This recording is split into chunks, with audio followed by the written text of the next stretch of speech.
digital ecosystem that protects the rights of the users.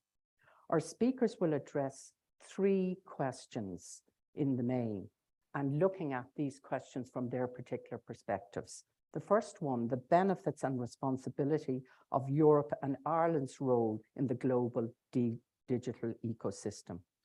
How cooperation between regulators across economic and social sectors can establish a cohesive, efficient, and robust regulatory regime. And finally, how regulators are approaching emerging technologies to enable early adoption while maintaining regulatory protection. So our keynote speaker today is Anthony Whelan, who is a distinguished record in Europe. Anthony, as I say, currently works as the policy advisor to the President of the European Commission. You're very welcome, Anthony. The last time I think we met was back here in January, early January 2020. So you're very welcome again, and thank you for being with us today. Anthony will provide a perspective from the European Commission on digital regulation and the implications for member states like Ireland. Over to you, Anthony. Thanks a lot, Joyce, and thanks very much to the IIEA and to the Economic Regulators Network for giving me the opportunity to participate. I'm sorry I can't be there with you. I had rather hoped that on a Friday afternoon I might make it back, but other things prevailed. But I'm very happy in any event to be joining you from a distance. And of course, there is a view out there that the Commission is no slouch in terms of generating regulation. We certainly generate quite a bit of legislation. And I draw that distinction because there's an important difference, I think, between the role of a policy development and legislative proposer and negotiator, which is one of the central roles of the Commission, and the role of a regulator as the enforcer of rules, sometimes the interpreter of rules, which may leave a certain amount of regulatory discretion, which is only very occasionally the role of the Commission. And we, of course, among other things, have to think about how regulators in that sense will be able to use in practical circumstances of information asymmetry, of resource constraints, and plenty of other real world circumstances, the products that come out of the Brussels legislative machinery. So that in a way is my point number one. We have to think about how these things are enforced typically by others on the ground, and that of course means a very good interchange on draft proposals or even before the proposal stage with not just national ministries, but also certain devolved or purely independent regulators that already exist and are likely the enforcers of those measures, is very important in order to produce practical products for the regulatory marketplace, let's say. There are quite a few other questions that we have to put to ourselves, which I think we do put to ourselves, but of course we won't always get the answer right when we are preparing legislative proposals to regulate a certain market. Probably the first one is when to act. And this is particularly important in the digital sphere. Do you anticipate or do you react? Or some mix of the two. Let me give 2 examples, although nothing can be, I think, be completely sort of boxed off and categorized in a 2-binary way. I would regard as one of our most anticipatory pieces of proposed legislation the Artificial Intelligence Act. Here is a technology that is still far from being widely used. We anticipate massive take-up, of course, in the coming years. We're seeing it already. And where one of the considerations that we brought to the decision to make a proposal was that we should act early to prevent fragmentation. This is something that perhaps is a driver at the Brussels level that wouldn't be equally so at the national level, that if we don't act, it doesn't mean that nothing happens. It just may mean that different things happen, and that will impose its own costs. And generally, the complexity of unraveling a fragmented landscape of national regulation can be greater than if you get in early and therefore, as it were, harmonize in a way that people are satisfied with, and you go ahead. That doesn't apply, of course, in every context. There may be areas where national fragmentation is unlikely, and therefore that consideration isn't so present.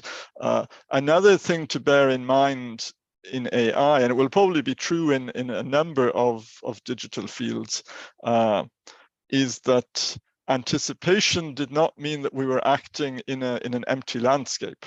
What we're doing principally in the AI Act proposal is to create a framework to ensure that a whole range of existing rules and rights of individuals in employment, in consumer protection, in safety, in fundamental rights can be adequately applied and respected in the very opaque and complex context in which AI is used. So this was not so much a tabula rasa as a case of trying to bring existing protections in line with the technological development that we see happening around us.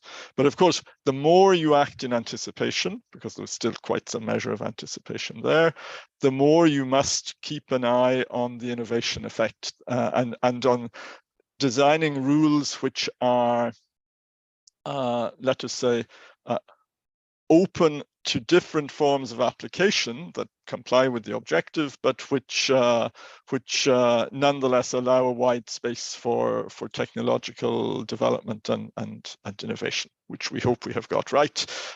Views welcome. I put on the other category the Digital Markets Act. Here is a relatively precise set of obligations for a very limited, we believe, subset of actors, these so-called digital gatekeepers, which is largely the product of experience in the area of competition. Not all of the obligations are linked to a specific, fully decided competition case, but they all relate to things we have observed in the marketplace. Now, that can bring, and some have criticized in the legislative process, an excessive rigidity. But it seemed to us that creating new, very specific obligations for companies on their commercial behavior required a level of confidence about the behaviors involved that we should be quite precise, be building very much on experience, while of course building in mechanisms to adapt as the market changes and so on. Second point I would make, and I am beginning to feel the limits of my 15-minute commitment, so I'll try to hurry up. One needs to be clear about one's objectives. Now, in the Commission, we have, for all but the most urgent projects, a process of so-called impact assessment that really forces us to think this through. We have an independent scrutiny board which regularly gives negative opinions if they think that the underlying thinking isn't clearly worked out.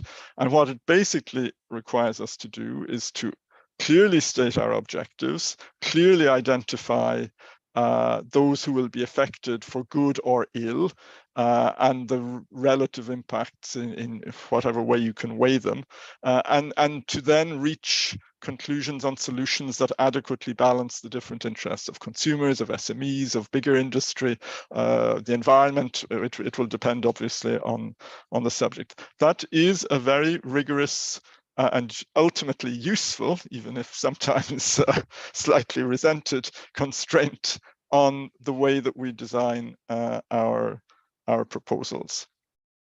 I think the third thing we need to think about when approaching creating balanced regulation is the type of rules we create. I think we have been relatively successful in the past. Garrett can probably comment to this from the telecom space. When we create broad frameworks for markets to function better. So where we lay down objectives in terms of competitiveness, investment, innovation, consumer interest, and we lay down perhaps a certain number of ground rules and leave quite a bit to the competitive process, but under sometimes quite close regulatory supervision where the existing market structure is too concentrated or a poor one, in order to help markets function better.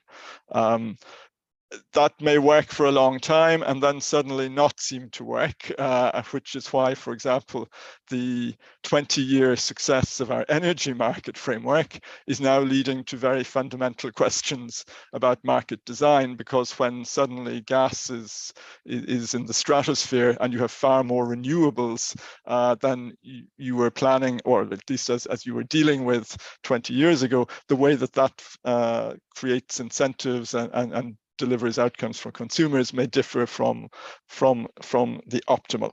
But there are other types of regulation I could briefly mention where we also have, I think, a decent track record. One of them being product regulation. We have, I think, built up the so-called Brussels effect in part through the marriage of basic safety standards for products in our single market with standardization in order to let industry design solutions that can be broadly shared and that are deemed officially compliant with the legislation.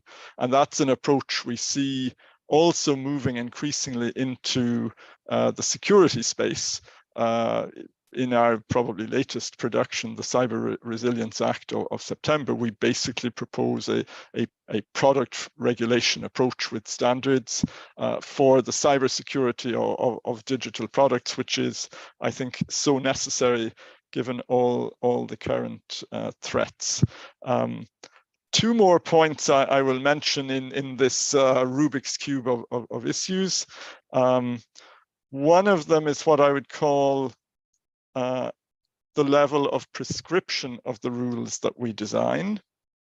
Do we go with a regulation or a directive, which always leaves a bit more space to member states to implement? Increasingly in the digital area, we are going for regulations because there is thereby a greater potential for real harmonization of rules for actors who want to scale up quickly in our market.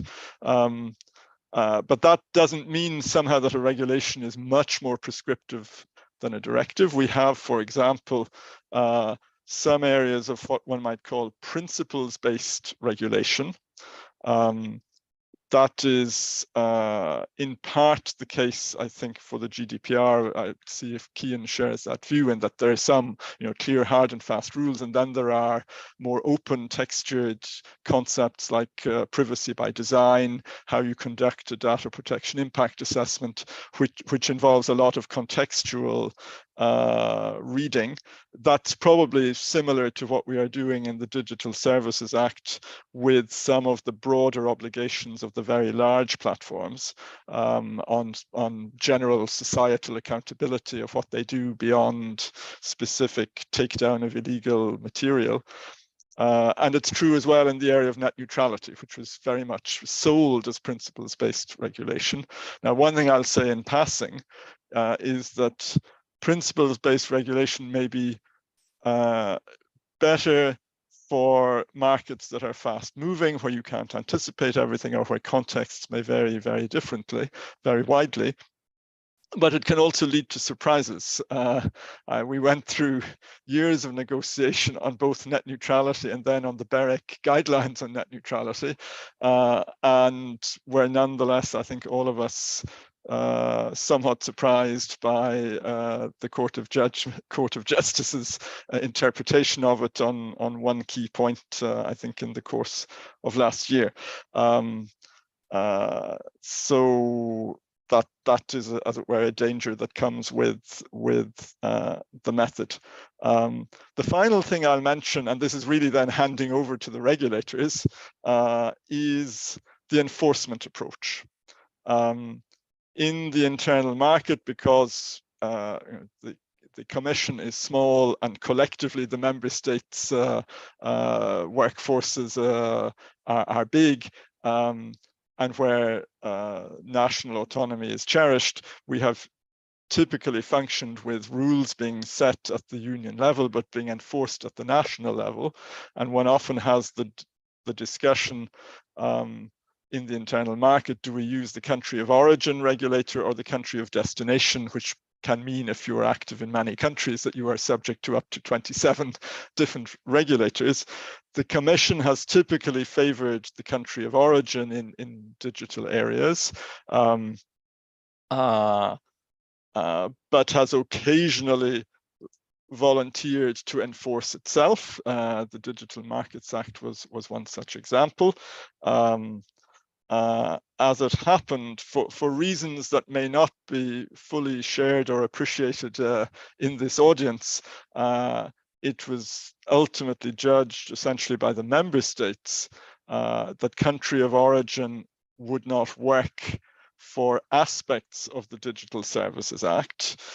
Now, at that point, I think while we didn't agree with that at the outset, the one thing we were sure of was that we did not want the country of destination as the alternative. And so in a world of limited options, the outcome was that the Commission was the lucky winner of that particular tombola, and has become the enforcer of parts of the DSA, which allows me to close on a cooperative line.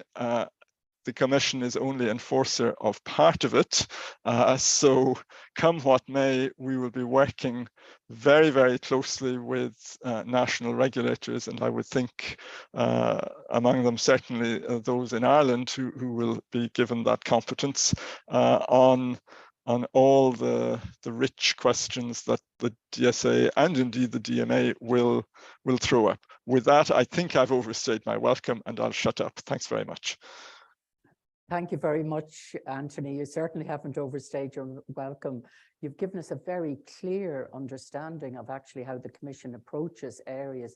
And I think it was very useful to remind us about the difference between policy development and the whole area, if you like, of implementation. And I think the examples that you've given have given us a very clear understanding, I think, of the collaborative nature of how the Commission works with member states, but also the fact that particularly with emerging technologies, it is about anticipation, and it is about looking and understanding what the market wants, but also what consumer rights are as well. So it's a very complex area. You made it sound, I have to say, relatively simple, which we know it isn't. So thank you very much for that. We now move on to our next speaker, who has a distinguished record herself in the European Commission, Ursula Pachl, who's the Deputy Director of the European Consumer Association, BEUC. Ursula, you're very welcome, and we're really pleased to have you with us today. Ursula's presentation will provide a consumer protection and consumer rights perspective on digital policy and digital regulation. Ursula, over to you now. We look forward to your presentation. Yes, thank you very much, Joyce, and good afternoon, everybody. On behalf of the European Consumer Organization, BEUC, I'm very happy to be with you, not physically, only online, but I hope we will still have a good exchange. And thank you very much again for this invitation. I would like maybe to start a bit more practical from the ground and try to give you an idea of what we experience from the members that we have, which are national consumer organizations in all European countries, of what they know and what we know also from research about what is the reality that consumers face currently in the digital economy. And a modern day consumers, I have to say, faces challenges which we were unheard of before this digital transformation. This has brought many benefits to consumers, but it has also a dark side, which is taking its toll on the well-functioning of our markets and on the well-being of consumers. And also, increasingly, I would like to underline, also on our democracies and societies. On a daily basis, consumers are subjected to commercial surveillance and personalized persuasion business practices.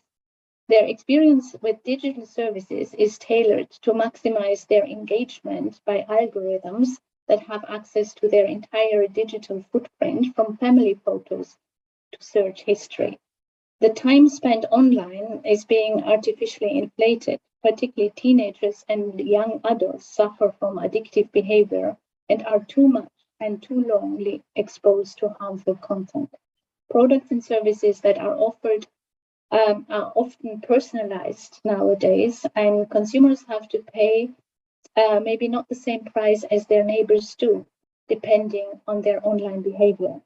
And consumers are misled by dark patterns that then finally lead them to agree on things that they would probably not want to agree with, or to make decisions that they would normally not want to make. The resulting problems and harms for consumers, but also for our society, are multifaceted. Being part of the data ecosystem means that consumers do not have much chance of retaining their privacy and their autonomy nowadays. And consumers have indeed come to depend on so-called free digital services. Though they may even realize that these are not actually free, they still end up using them for lack of choice and a lack of information about the actual risks. But again, it's not only individual consumers who are exposed to these risks. It's well known that our societies are faced with declining trust and a long-term effect of exposure to polarizing stimulation by algorithms that feed on attention and engagement. These are the challenges that we are facing. And the European Commission, in its communication on the 2030 Digital Compass, stated that the ambition of the Commission is to pursue digital policies that empower people and businesses to seize a human-centered, sustainable, and more prosperous digital future. Of course, we fully endorse that, but the question is, where do we stand? I would say we stand still far away from meeting this objective, and how can this be achieved? So the event today is a really great opportunity to discuss the challenges. Let me also be a bit provocative and ask about the title of this event, which is looking at a balanced approach to regulation. My perspective would rather be to say, how can we achieve an effective regulation? How can regulation be effective to meet its legislative objectives? Our answer to the current model of European consumer protection policy, and I understand this in a very broad sense because consumer protection is a diffuse policy and affects all, a big variety of different policies, that the current model is not really adequate anymore. It still relies on information disclosure and on the unrealistic concept of the circumspect and well-informed individual consumers, which is an outdated assumption, as many of you probably can attest to, have been forced to click on I accept on a pop-up window without reading it or without being able to take a different approach. And we often hear that illegal offline should be also illegal online, and there should be equal protection offline and online. But I think we have to finally go beyond that, because it becomes clearer and clearer that we cannot have the same protection online and offline. People need more protection online because there are so many different ways now and for business to influence consumers and to have an impact on their privacy, on their autonomy, on their fundamental rights. So we need to go beyond that. We need a more comprehensive new approach for empowering and protecting people.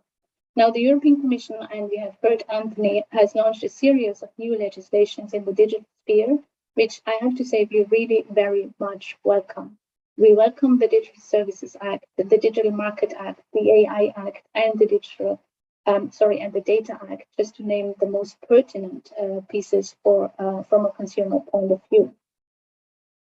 These laws are very necessary, but still their first objective is not to protect consumers. Most of the time these are market regulations, and they do therefore also not very well protect consumers in our opinion. We are very glad that the Commission now recently announced that they will do a fitness check, so an evaluation whether consumer law is fit for purpose. This is very much welcome because we see that there is a big, I call it a regulatory gap between the digital legislations and how they protect consumers or how they not protect consumers, and the existing consumer law acquis, which is very often principle-based and therefore not sufficiently applied and also not sufficiently enforced, because maybe it is just also not very clear what it de facto means. And this brings me to the next and my last point, because we have to look at the reality of consumers. Though we have a vast array of legislation already, when you look at what happens on the ground, we see that enforcement is really lacking behind, particularly now in this digital economy. And enforcement, in my opinion, should be the top priority for regulators, for legislators for the next decade. From a consumer perspective, Europe, of course, and we heard the reasons, Anthony even mentioned them, has always treated enforcement like a marginal topic, a stepchild of European Union policies, and it was left for the reasons that Anthony very well explained to the member state. But the challenges are huge. With the cross-border nature of the digital market, we have to look at enforcement differently, not from a territorial member state approach. There is, I underline, a systemic, I would call it, non-compliance of the big tech companies with existing legislations. And we have the speed of the changing business models. And the European Commission rightly has changed its course recently. Anthony mentioned it already with the Digital Services Act.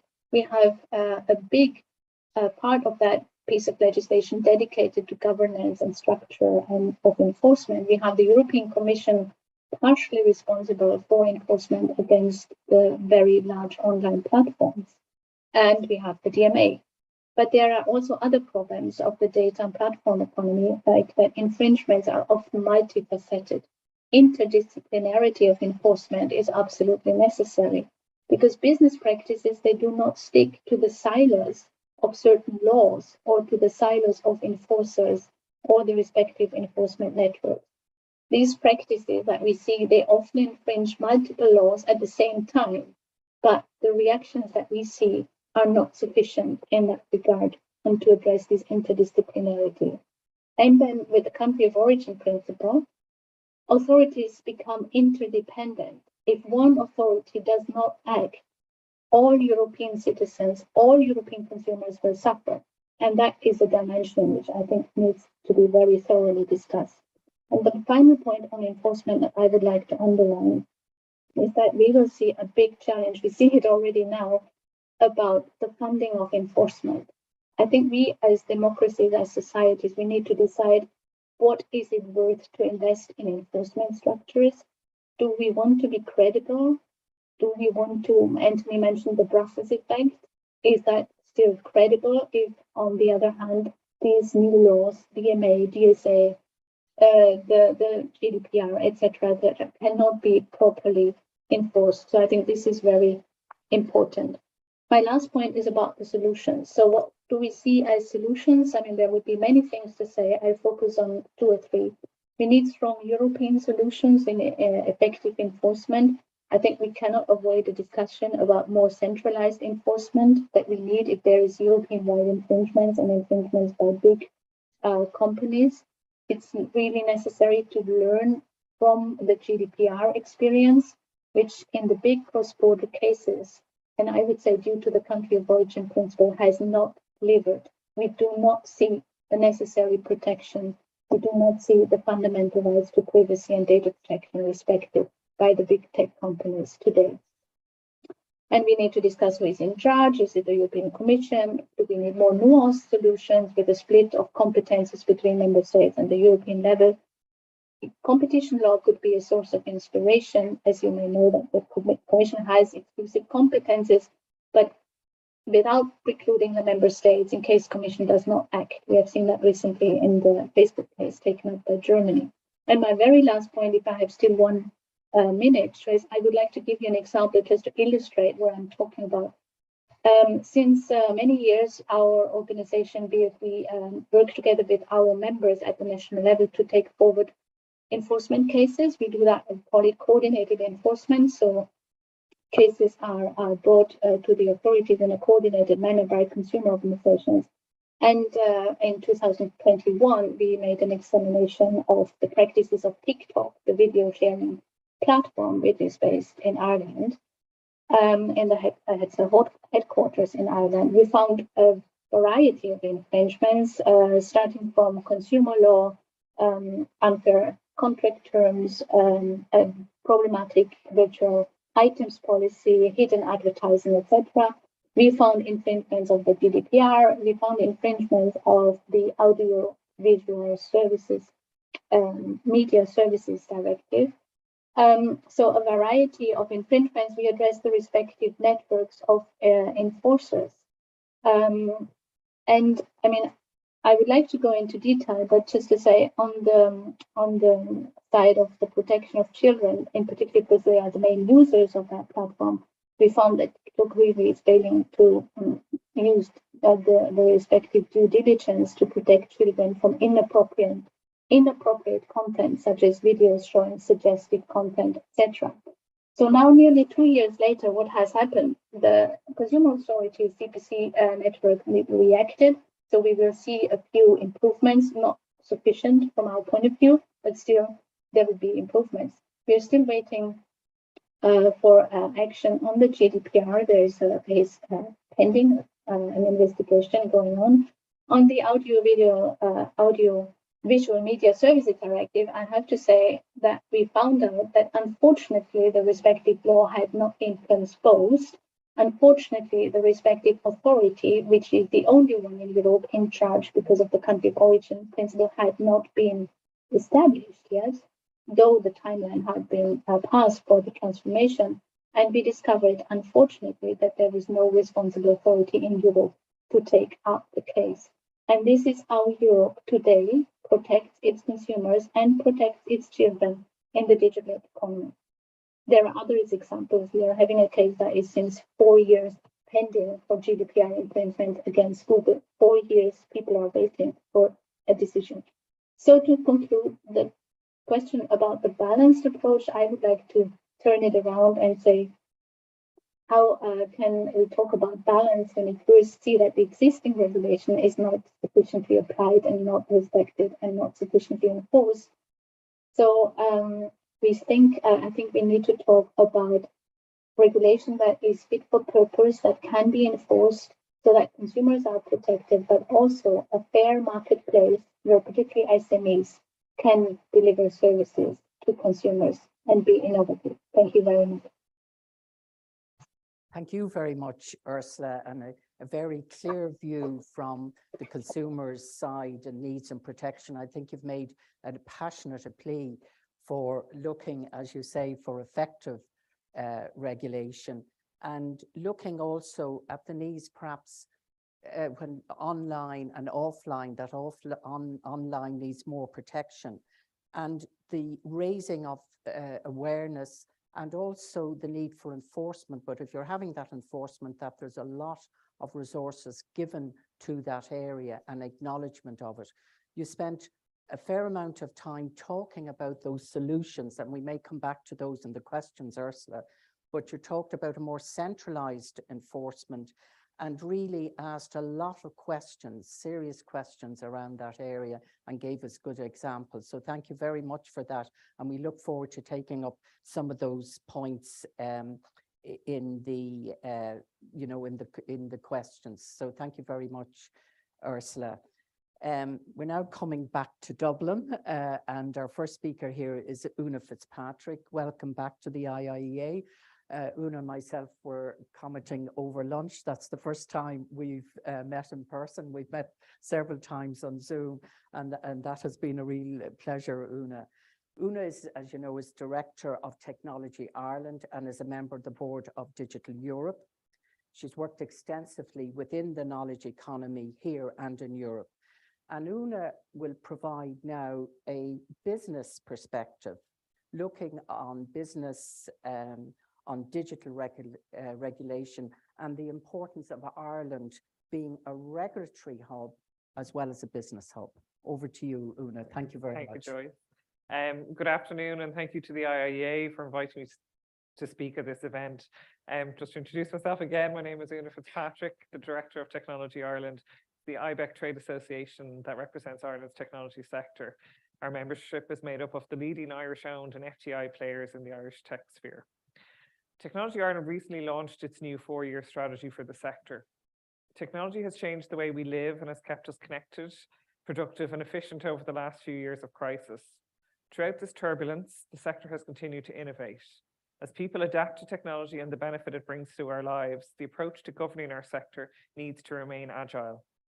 Industry stands ready to work with lawmakers and regulators to design the rules that will shape the growth and success of Ireland and the implementation of these rules. Our members' needs are at the heart of what we do. Our role is to listen to our members' needs and to put them into action to ensure we are the leading voice for the industry. Since 2013, the sector in Ireland has grown at an average of 12% per annum. The digitally intensive sector now directly employs over 270,000 people here. Our new strategy maps the success factors which have led to Ireland's resilient and innovative tech sector and sets out in various pillars the areas of focus for Technology Ireland as we look to the future, namely people, ESG factors, shaping EU and international regulation, and being led by the needs of our members in everything we do. Ireland's unique position as European HQ for many international tech companies means that we have a responsibility to lead the way in shaping good, clear, evidence-based regulation and to demonstrate best practice in the implementation of those regulations. Such leadership must begin at home. Ireland's position as a tech hub has the eyes of Europe and the wider international world upon us. This means we should have our finger on the pulse of developments internationally that will matter to our businesses tomorrow. That is why we envisage Ireland as a global regulatory hub and continue to call for increased governance capacities given the concentration and diversity of technology companies established here. Ireland and the wider world stands at a crossroads with crises on multiple fronts. To fortify ourselves against the headwinds, Ireland must work in tandem with global partners to influence the shape of the policy landscape we want to do business in. In the brief for this event, there were a number of questions outlined. The first being how Ireland can achieve a balance in digital regulation in order to promote digital innovation and technological progress while ensuring a secure digital ecosystem that protects the rights of users. Very straightforward. Ireland's National Digital Strategy commits to building a strong, well-resourced network of regulators to oversee and enforce digital regulations. Regulation must simultaneously ensure the safety of our citizens and promote innovation and progress. Technology Ireland supports efforts to increase trust in digital tools and to address the challenge of illegal content online. We support free and fair competition and efforts to ensure businesses and citizens can reap the benefits of a digital single market. Internet regulation is a balancing act between protecting fundamental rights like freedom of expression and privacy on one side and preventing illegal and harmful activities online on the other side. Government must embrace Ireland's role in EU digital regulation, build up regulatory expertise and lead on digital policy issues at EU level. Ireland plays an increasingly important role in the European digital regulatory framework and should leverage this expertise in relevant EU and international regulatory discussions. This will require Ireland to enhance its regulatory capacity to match its role and provide for a robust and predictable regulatory environment. Ireland must ensure that the suite of regulatory bodies that are required are either established where new bodies are necessary, or the required functions are assigned to existing regulators. In either case, the adequate resourcing of these bodies to fully perform all their functions is essential. Ireland should also ensure that we have a harmonised regulatory environment and not try to reinvent the wheel and unilaterally introduce regulation in the online space, especially in areas where the European Union is going to or has recently introduced regulation. The European Union sought to achieve that same balance, and while some may argue it was not properly achieved in certain places, the very worst thing Ireland can do to upset that balance is to introduce another layer of Ireland-only rules and requirements for companies which overlap or contradict existing or planned EU law. For example, we've had the enactment of a landmark EU legislation, the Digital Services Act, which regulates online content and sets out responsibility for digital platforms to protect users. Simultaneously, we have an Irish legislative proposal, the Online Safety Media Regulation Bill, which seeks to do many of the same things. We hope the DSA will provide opportunities to enhance workable mechanisms of collaboration among all stakeholders, leading to a safer online environment. The second question was to assess how cooperation between regulators across different economic and social sectors can establish a cohesive and robust regulatory regime. As an English-speaking country with full access to the EU single market, as well as close cultural and political ties to the US, Ireland is ideally placed to be an EU regulatory hub for the tech sector. Positive features of the jurisdiction include that Ireland has an open economy, common law system, and strong rules of law culture, with a stable and pro-business environment. The EU has markedly increased its regulation of the tech sector in recent years, and under the country of origin principle, which is hardwired into EU law, Ireland's regulator must assume EU-wide regulatory competence over the major providers that have established their EU headquarters in the country. However, industry asked the question, is digital regulation a government priority in Ireland? And we would urge a government vision to be articulated that Ireland's role as a leading technology regulatory hub in the EU is enacted. One of industry's great concerns is that where there are areas of EU law which are bumping up or overlapping, it is the duplicative effect of several different regulators looking at exactly the same issue and pulling a company in many different directions without adding any public good being delivered. Greater cooperation between regulators and greater clarity where possible of the instances where each regulator will have primacy over the other regulator would be most helpful. This may not be possible initially, but it is something which should be to the foremost in regulators' mind. As the greater the efficiency and effectiveness on the side of the regulators, then the greater the efficiency and effectiveness on the industry side as well. This ultimately will deliver better outcomes for all, including the public. The third question posed was how to assess how regulators should approach emerging technologies to enable early adoption while maintaining regulatory protections. A pragmatic approach is required, in particular with nascent or emerging technology, to ensure that small companies who begin to develop what may eventually be ubiquitous technology are not subjected to a regulatory burden which is unsustainable. However, that is not to say that the basic principles of the rights of the users should be abandoned. Technology Ireland members support sensible, balanced regulation. Fact-based guidance from government, academia, and civil society is also needed to establish boundaries in the area of new technology, including in the form of regulation. For example, AI. There can be no sensible one-size-fits-all approach to regulating AI because there is no single use case for AI. AI is a multi-purpose technology which takes many forms and fulfills many purposes, spanning a wide range of risk profiles. We broadly welcome the Commission's intention to take a risk-based approach in the proposed AI Act. The heterogeneous nature of AI and its applications mean a one-size-fits-all approach would be problematic. It is important to clearly define further appropriate safeguards needed for sensitive case uses, while continuing to encourage innovation. We also support the use of sandbox schemes with well-established criteria to ensure effective access by businesses, particularly SMEs. The fourth and final statement was to comment on Ireland's central role in the global digital landscape, including both the benefits and responsibilities that this role presents. Technology Ireland strongly supports the ambition in the National Digital Strategy for Ireland to embrace its regulatory role, strengthen its capacity and lead more credibly in Europe. A modern, cohesive, well-resourced regulatory framework is important for the technology sector as it can allow high-tech companies trade across borders to consolidate their European operations in Ireland. Ireland's regulators have built up expertise through operating as the lead regulator in the EU for many of the biggest tech companies across areas including privacy, cybersecurity, law enforcement and payments, and very soon will take on a key role in online content regulation with the creation of the Media Commission. This is the right ambition, but it needs an implementation plan to realise it, and time is of the essence. We believe the next 12 to 18 months are critical for Ireland, in particular in the run-up to the next European Commission's mandate in 2024. Effectively implementing EU legislation on time, in particular the elements of the DSA that will fall to Ireland, and related files such as terrorist content regulation, and swiftly implementing the now over 2 years out of date AVMS directive, and adequately and rapidly resourcing regulators who will be charged with implementing those laws will send a strong signal to the rest of Europe that Ireland can be trusted as a regulatory partner on the most important issues.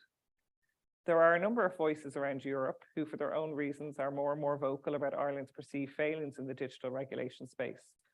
Further delay or prioritisation of Irish regulation over EU regulation is likely to embolden these voices and could lead to significant changes to the role of small countries in the EU regulatory framework.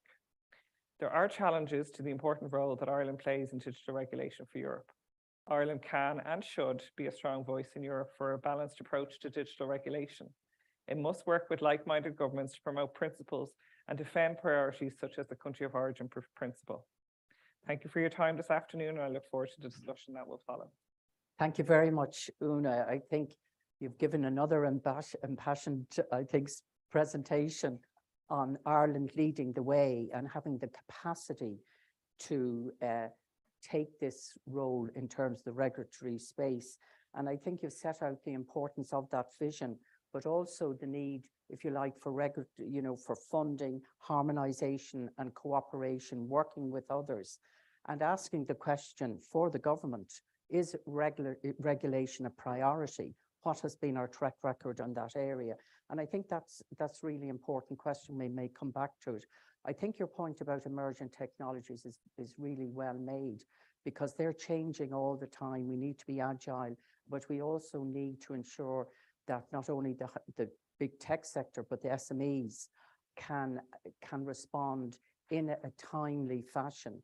And I think in the context of the National Digital Strategy, your point about we've 18 months now to implement things, I think that's really a good time frame and very helpful for policymakers, and particularly the distinction that Anthony has made between policy making, policy development and implementation. So thank you very much for that contribution. We now come on to our next speaker, Garrett, our first regulator today, who is all set, I'm sure, for this. Thank you very much for being with us again, Garrett, who is the Commissioner at the Commission of Communications Regulation. Prior to this work in this area, he's worked extensively in the regulatory area, but also worked in business in the energy sector. Now, Garrett will outline, I think this will be very helpful after our previous contributions, the role of the various organisations, agencies and departments involved in digital regulation in Ireland, and what digital regulators have been doing to respond to increasing digitalization and growing amounts of digital regulation. So we look forward to your presentation, Garrett. Thank you very much. And I think there's a responsibility in me to try and respond to some of the questions that have come up beforehand.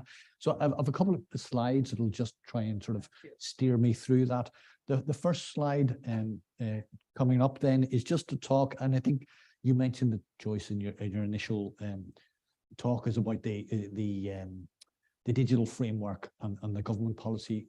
Regulation works best when the regulators are in harmony with government and EU policy. So it makes it a lot easier for us as regulators if that's all lined up. I think we see the Digital Ireland framework as a sort of recognition from government that this is a really important area for the state. So I think we got a lot of sort of comfort from that. And I think, Ursula, you had mentioned about the credibility of regulation, and we see this as the cornerstone of that credibility. Well, the challenge is to try and implement that and turn that into practice. And that brings me then to Anthony's question about, well, how do we actually do this and the whole framework of regulation? And maybe a couple of observations. I'd agree with Anthony that it's better not for regulators to try and let markets work where markets can work, and be very clear about why we are intervening in a market. There needs to, it can't be done in an ad hoc way. That has very major negative impacts for the consumers and users as much as it can do for the industries in the sector. So broad economic principles are great. And Anthony mentioned about the energy sector. And I must say, having been involved in the energy sector at a European level, we have to be very careful when we throw away the rule book that ad hoc intervention can make the problem worse rather than better. So it's really important that we don't lose basic economic principles as we go through our regulation. So let me just move on to the next slide where we talk about what are those interventions and why should we intervene and why is intervention important in digital markets. So the first thing I suppose is, who is it we're trying to protect? And I don't really like this term users, but we sort of struggle. We talk about consumers, we talk about customers, we talk about citizens. I think the factor in digital markets, and this is not just as individuals, but also business. And I think, Ursula, you had mentioned the importance of SMEs, and I very much, sort of echo that. But the point here, and again, Ursula, I think you mentioned this, is that one, the user is engaging in products and services, but they're also part of the product and service. The data that they create, the data that it's a two-way process. And I think we need to be particularly careful around that. And I'm sure Cian, we'll talk a bit more about that sort of, the role of control of personal data as part of that process. So we've tried to sort of come up with this. It's always nice to have some simple terms to measure these things. So we have 5 C's of digital harm. It's probably not unique, but it's a core part of it anyway. Most of them will be obvious for you in terms of personal data, consumer rights, content, which is a really important part of the DSA, particularly competition is continuing to be in a growing area. Continuity, I'll explain a bit. The digital services might have started as nice to have, sort of additional things in your life, but they're now actually become central parts of our lives.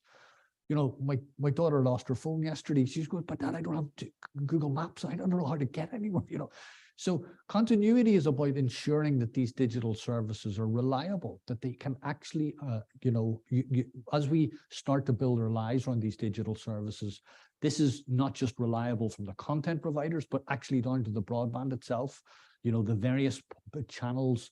There's been a lot of work on broadband and ensuring, even post-pandemic, there are many people listening to this now and they're relying on their broadband as part of that process. So that it's just another area where we need to ensure that online harm is protected. And we get that right balance as part of that process. We don't sort of impact negatively on some of the great innovation that we're now relying on so heavily. So the next slide is to talk about what are we doing here in Ireland and how are we trying to address some of these issues. I think all these harms are cross-cutting, so it's very difficult to isolate them and talk about them as individual pieces. They interact with each other, and that means that we as regulatory organizations also need to interact and collaborate with each other. And with this, we've set up a group called the Digital Regulators Group. This is the sort of core members. So we've got the CCPC with Cian. We'll talk about that. Sorry, the Data Protection Commission. Sorry, Cian, I nearly changed your organization there. The CCPC have got both the competition piece and they'll be involved in the Digital Markets Act, and obviously the consumer piece is central to them. And I think there's been a number of discussions about commission demand, and it's important as it gets established. BEI have been very helpful and engaged closely with us as part of that transition, and then ourselves on the telecom side. But it's not unique. There are other areas, financial regulation. There's lots and lots of digital impact on the financial regulatory side. There's issues like gambling, what was becoming more and more online. So we need to have very much share the experiences and knowledge here. And the fact that this is done under the auspices of the ERN, so we will feed back, and we've got the chair of the ERN, Robert, here with us. We feed back through the ERN to the other digital regulators, to the energy regulators, the transport regulators. So it's a collaborative sort of process right the way through the regulatory landscape in Ireland. But this is the core, these four members. Now, we've set up and have regular meetings. We've talked about our work plan. We have a bit more formality about how we've engaged with each other. And one of the things that I think has been a great addition is a formal engagement then with the senior officials. We have some of the senior officials here today with us. We see that as really important, so that collaboration is not just about regulation, but it's also ensuring that the system-wide at a policy level and legislative level is working in closely with regulators. And we're trying to help that process as much as we can. So that's probably enough on that. I'll maybe just talk then about, we don't work at a national level in isolation. So the next slide then, we'll talk about the various groups that we contribute to at a European level. And again, reference back to Anthony when he talked, and it was very nice to hear from the Commission that the Commission don't just talk to member states as they create legislation.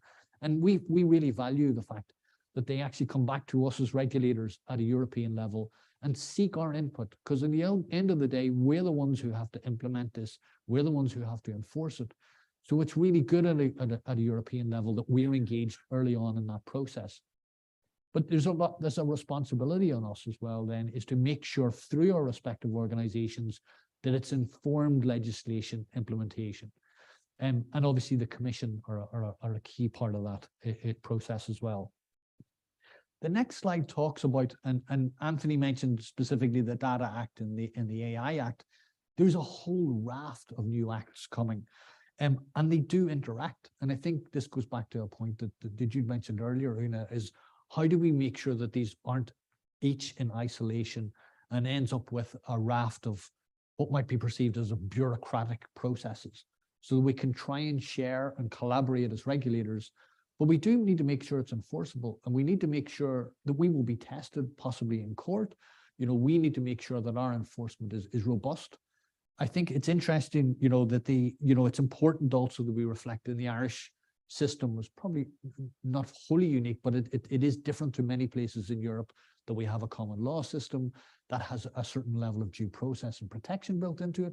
But there needs to be a recognition that that has its own timelines and own mechanisms that it has to respect us, and constitutional issues that have to be respected there.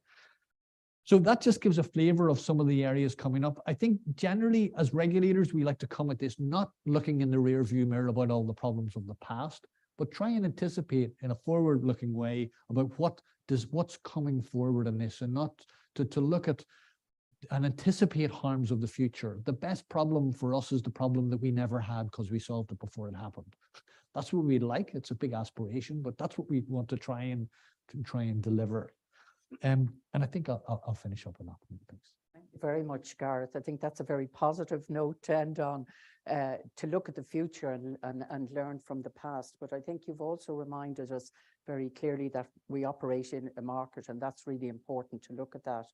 And the user engagement, I think, the definition of the user, it is like the definition in many ways of the citizen, isn't it? What is the user? Who is the user? Because as you very clearly showed, we're both a product and a user as well. And that raises a lot of the issues that have been talked about today. I liked your 4 C's, I have to say, or 5, should I say: control, the consumer, content, competition, and continuity. I think that kind of gives a clear perspective and view on it. But I also, that issue, and I suppose a number of people have raised it now, that the importance of the interaction with regulators. And I think it's a great initiative that you've taken with the ERN, and great to see Robert here as chair, bringing all the regulators together, learning from one another, sharing knowledge. And that cannot be underestimated. I think that's really important, because the raft of new acts, when you see that they've only come in the last 2 years. I think, Anthony and all his colleagues over in Brussels have been working very hard over the last few years. So I think your note about looking to the future is really important because we've learned a lot. There's been an intensification. And I think also our citizens, users are much more aware now of the issues and are looking for leadership. And I suppose the final note I think you made was that importance of linking in with policymakers and legislators, that regulators are not isolated. So thank you for that. Cian, you're the last, and probably you've been mentioned most in the other speeches. So I think it's good that you are the last speaker, and you're very welcome. Cian, as you know, is the Deputy Commissioner of the Data Protection Commission. He's a barrister by profession and has worked for a number of years in this area. And Cian will outline the work of the Data Protection Commission in Ireland and examine the European framework, which I think a lot of people have kind of alluded to today, in which you and the Commission operates and how this influences your work. So over to you, Cian, and thank you very much. Thank you, Joyce, and thank you indeed to the IIEA and ERN for organising this event. I think you'll all agree it's a very pertinent and interesting topic in light of that forthcoming wave of digital regulation that has already been mentioned. I think in discussing a balanced approach to digital regulation in Ireland, we can definitely take a lot of very useful lessons from the first 4.5 years of GDPR enforcement. And those lessons are what I propose to focus on for the next 10 minutes or so. And while the context is, of course, data protection, I think that many of the lessons will resonate with other regulators. So in particular, I'd like to reference 4 different matters today. Firstly, that one-stop shop mechanism that Joyce mentioned, that's provided for under the GDPR. Secondly, the challenges with interpreting novel concepts under the GDPR. Thirdly, handling complaints from data subjects under the GDPR. And finally, how the DPC interacts with other sectoral regulators. So starting with that one-stop shop mechanism, this is a complex mechanism that seeks to provide cooperation and consistency in GDPR enforcement between the different member states. In practice, it requires all supervisory authorities to submit draft decisions on cross-border investigations to the mechanism in an effort to find consensus. So any of the 48 supervisory authorities around Europe can object to a draft decision, and where it's not possible to reach consensus, there is a dispute resolution mechanism led by the European Data Protection Board.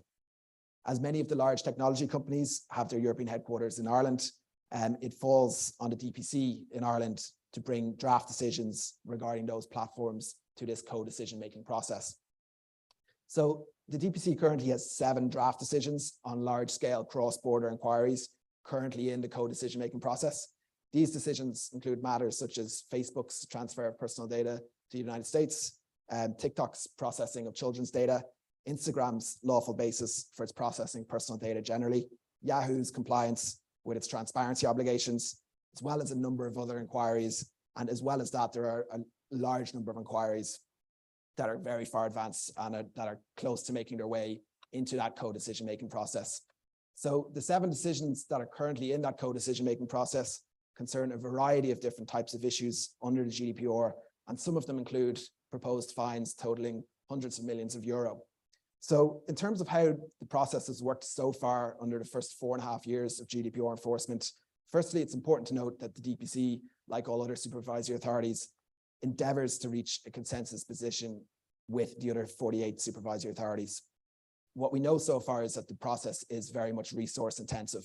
Recently, the European Data Protection Board and the European Data Protection Supervisor both wrote to a letter to the European Commission and to the European Parliament seeking greater budget so that the Secretariat supporting the European Data Protection Board can keep pace with the number of DPC large-scale cases currently entering that co-decision-making process.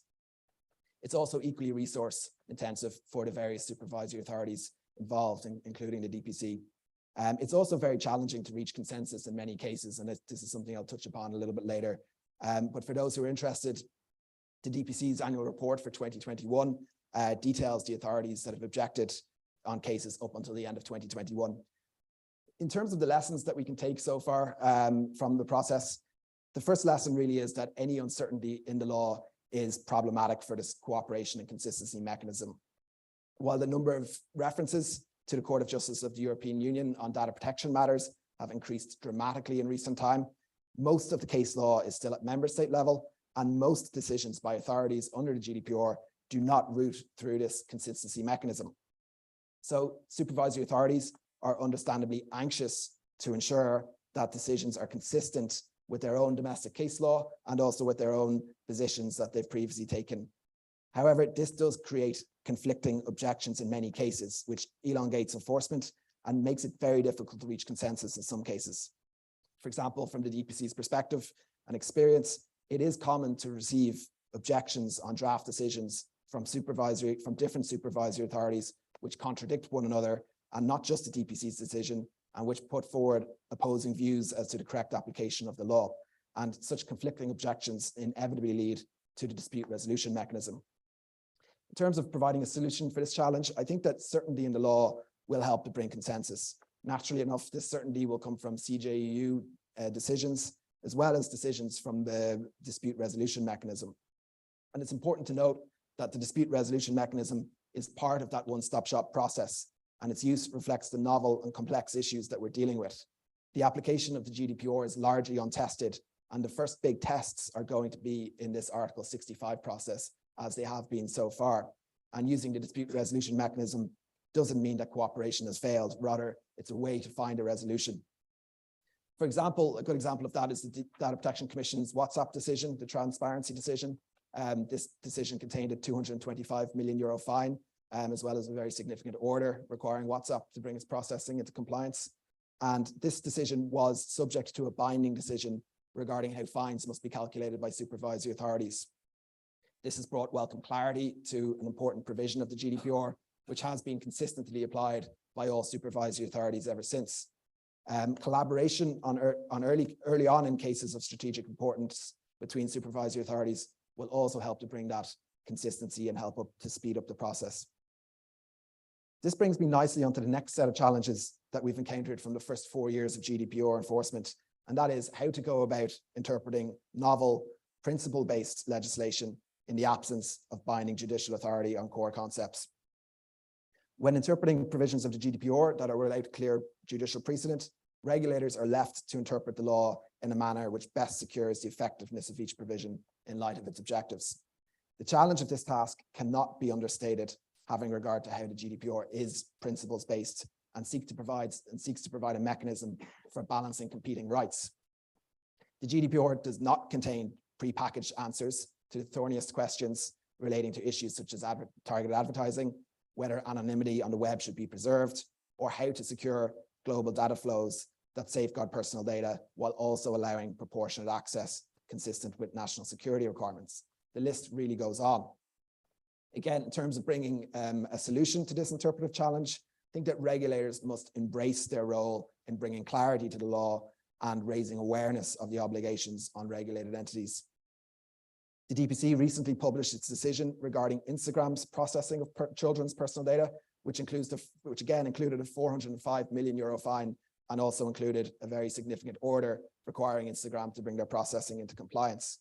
It has also published its fundamentals document for a child-oriented approach to data processing, which seeks to drive compliance amongst controllers processing children's data. One of the DPC's decisions, one of those 7 decisions that are currently in the cooperation and consistency mechanism, relates to TikTok's processing of children's data. So it's clear that this type of enforcement will continue if and where non-compliance is detected. So there really is a lot that supervisory authorities can do to bring clarity to the law and to bring awareness to the law and to enforce those standards, even in the absence of a clear precedent.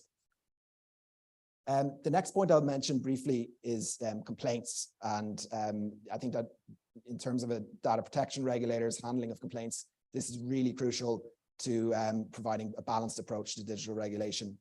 Under the GDPR, unlike in other areas, there is an obligation on the Data Protection Commission and every other supervisory authority to handle every single complaint that it receives. The bar is very low under the GDPR to lodge a complaint, and under Article 77 of the GDPR, any individual who considers that processing of their personal data may have infringed the GDPR may lodge a complaint. Because there is no bottom threshold on what can qualify as a complaint, we can be in receipt of quite technical infringement complaints. For example, access to data that was given after 5 weeks instead of the mandated 4, or complaints that disclose almost no risk to the individual. In 2021, the DPC received over 10,000 queries and complaints and concluded 8,000 of those by year end. However, from the first 4.5 years of GDPR complaint handling, we know that each supervisory authority's resources are limited and must be put where they can do the most good. The DPC's regulatory strategy for 2022 to 2027 reflects this and clearly sets out the DPC's objective of prioritizing the allocation of resources to cases that have higher systemic impact on large numbers of people. This approach seeks to ensure that complaints of less systemic importance do not disproportionately occupy the resources of the regulator when those same resources could be applied to systemic cases. Finally, I'd like to just briefly mention the DPC's interaction and cooperation with other sectoral regulators. The remarkably broad scope of data protection law creates a specific challenge, and the GDPR has been coined the law of everything precisely because of how wide open it is as principle-based technology and institutionally neutral law. This leads to the DPC's regulatory remit extending to the processing of personal data by diverse organizations, including those subject to specific regulation, such as banks and telecommunications companies. Cooperation between the DPC and other regulators in Ireland is and will continue to be of paramount importance for safeguarding the rights of users of digital services, particularly as competent authorities and coordination bodies under the various new EU digital laws are assigned. And on that note, I will conclude my remarks. Thank you very much. Thank you very much, Cian. I think you ended on that note of collaboration and cooperation between, and highlighted, I suppose, the broad scope of the GDPR. I mean, there was a time I can remember before it came in when we had lots of meetings here in the GDPR and we thought nobody'd ever, get around it. But in fact, everybody in the country knows about GDPR. And I think you've shown very clearly the complexity of how it works, the whole issue of working with European partners and European decision makers, and how that leads to other issues and challenges around decision making. And in terms of what you've said, that the clarity is important, awareness is important, but also echoing a theme I think that everybody has spoken about today is the importance of resourcing it adequately so that it can be delivered at the appropriate level. It's interesting what you say, and I'm sure we'll come to it in questions, that for the next 4 years in your strategy, that you're looking at prioritizing the kind of complaints, that the issues that so many people can write you about, technical issues which take a lot of time but perhaps are not a high priority. So thank you very much for giving us that overview and insight into the work you do and indeed the complexity of that. So I'm going to hand over here to you first in the audience. If any of you have questions, we've lots of questions online, but would you anybody like to start off here? Well, if not, do Robert. Thank you very much. Thanks. You might introduce yourself to those who don't know you. Sorry. I'm Robert Maurick. I work for the same body as Garrett works for ComReg. I've got a question to Anthony Whelan, actually, in the sense that you said the Commission is doing certain things where the country of origin or the country of destination didn't quite work. Has the Commission thought more about giving the enforcement to a European agency, because that is a kind of a midway where you can have a European body overlooking a certain market, but they could be based in the country where most of the players, for example, are present, so that you, in case of an ex-ante regime, can have that direct interaction a bit more, and where you can have a specialized body, so a specialized regulator, let's say, at a European level. Thank you. Very much, Robert. Anthony, would you like to respond? Yeah, happy to do it. And hi, Robert. We know each other well. And there are two angles to this. The sort of the practical angle, if I can call it that, is the one where you say this could bring you greater proximity to certain regulated communities. I mean, in tech, I think I know where you mean. It won't be so easy, perhaps, in other areas.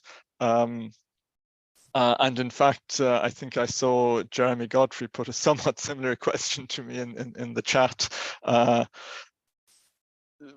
This may seem a bit joking, but it's real.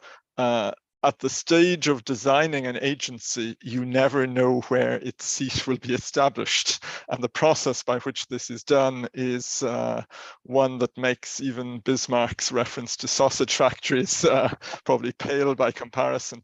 So that's just that's a practical note of caution on what can seem a good idea on proximity to the customer, as it were.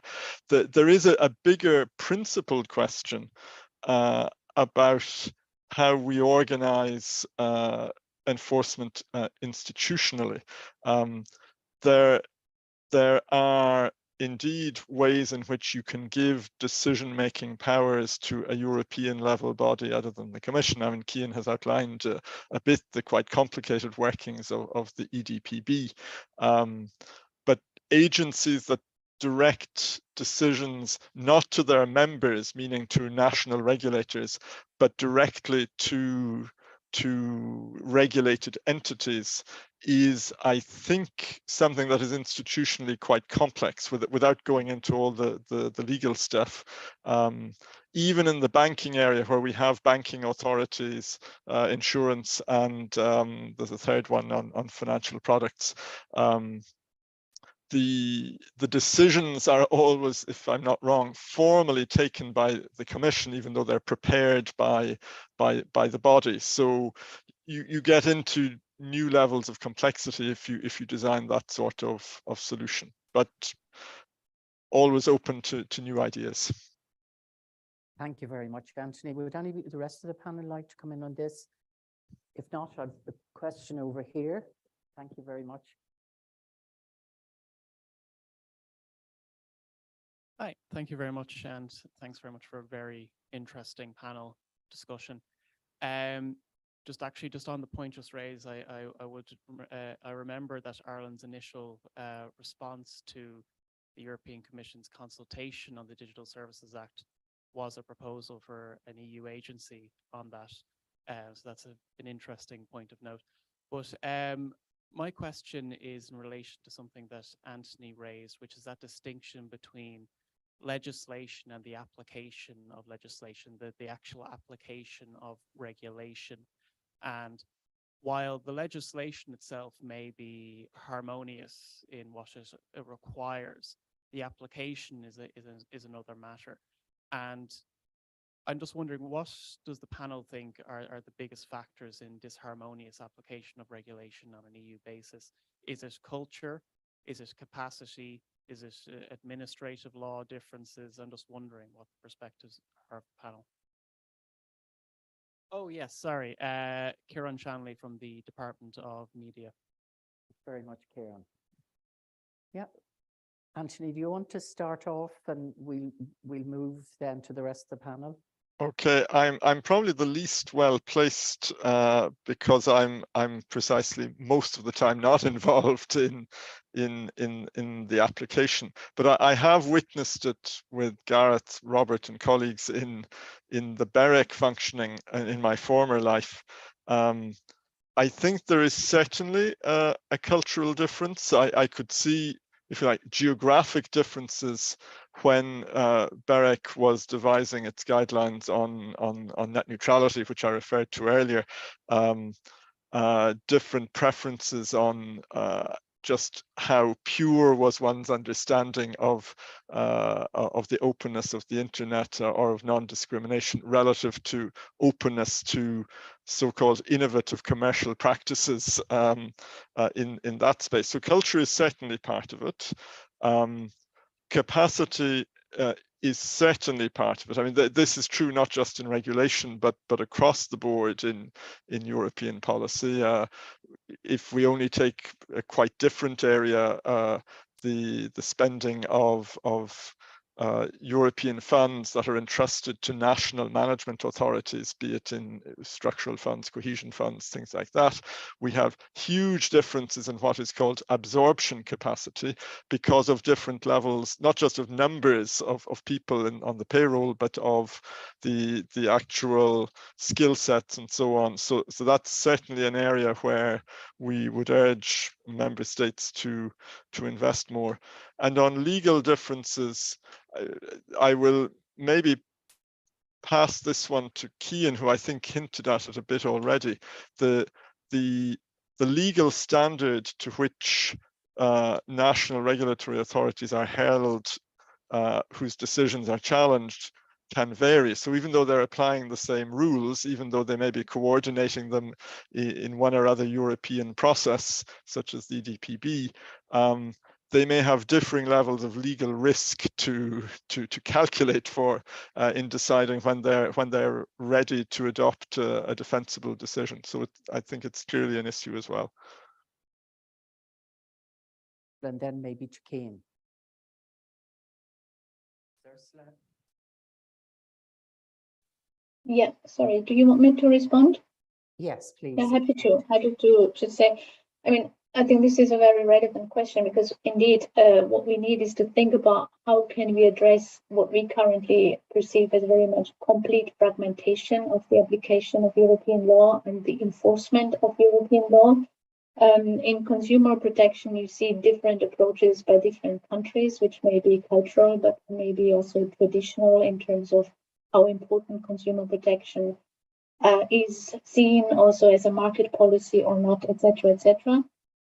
I would like to mention that we have a single market since 30 years. On the 1st of January 2023, we'll have the anniversary of the single market, 30 years, but not the structure for also an equivalent enforcement of all these different legislations and rules is missing. And only in the last, I would say, 2 years, we see this discussion about what is a European enforcement structure, what is a European enforcement culture. So we very much really welcome that. I think there is no way that we can avoid a certain increase of centralization of enforcement, at least for European-wide cases or for very big companies. We see in the GDPR that there is now potentially, at least the European Commission has announced it in the work program for next year, a legislative approach to harmonizing administrative procedural legislation.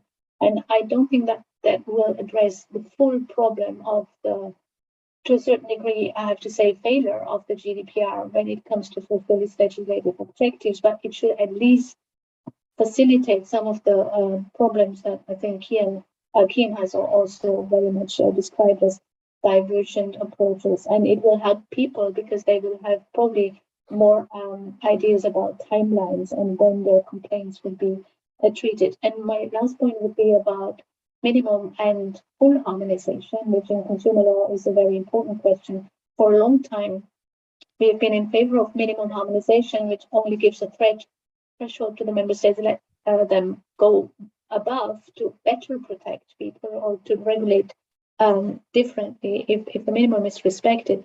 But we see that in enforcement and in increased Europeanization of enforcement, this fires back because you cannot apply the law across the board in all countries equally because there are so many differences. So I think we are also moving into that direction of more full harmonization, more regulation, and a more coherent approach. Thank you.